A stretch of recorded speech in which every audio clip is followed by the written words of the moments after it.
The King. How rich is King Charles III? As the new head of the Crown firm, Charles III now oversees some $42 billion in assets and inherited $500 million from Queen Elizabeth II, including her castles, jewels, art collection, and a horse farm. And all of it tax-free.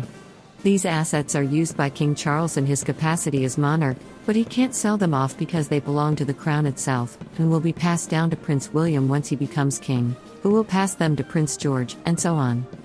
Charles has become head of the Commonwealth, an association of 56 independent countries and 2.4 billion people.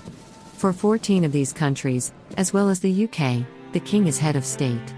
These countries, known as the Commonwealth realms, are Australia, Antigua and Barbuda, the Bahamas, Belize, Canada, Grenada, Jamaica, Papua New Guinea, St. Christopher and Nevis, St. Lucia, St. Vincent and the Grenadines, New Zealand, Solomon Islands, Tuvalu. Now that the Duke of Cornwall title has passed to Prince William after the Queen's death, Charles no longer owns the Duchy of Cornwall, a giant portfolio of private assets that he made a huge amount of money from, like £23 million per year levels of huge. After training for the position for more than 70 years, King Charles III inherited large swaths of land, regal estates, rare jewels, paintings and other personal property, some going back centuries, from his mother, Queen Elizabeth II.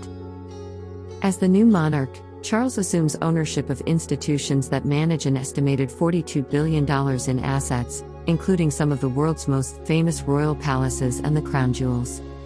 These assets, which include Buckingham Palace, Windsor Castle and the Tower of London, aren't held directly by the king, but are instead owned by the reigning monarch in right of the crown for the duration of their reign. That enormous windfall doesn't go directly to Charles, however. A 10% cut of that net profit, $39.8 million for 2022, is set aside for maintaining Buckingham Palace, and an additional 15% is used to finance the royal family's annual travel, formal events, housekeeping and payroll. And those bills add up fast. So how much King Charles III's net worth only by owned as king? Charles now holds $500 million in personal assets with another $42 billion held in trust as the sovereign. Despite an obviously luxurious lifestyle with access to multiple castles, fleets of cars, private planes and a pretty great collection of tiaras and other jewelry, there is one thing that King Charles III shares with every commoner: death and some taxes.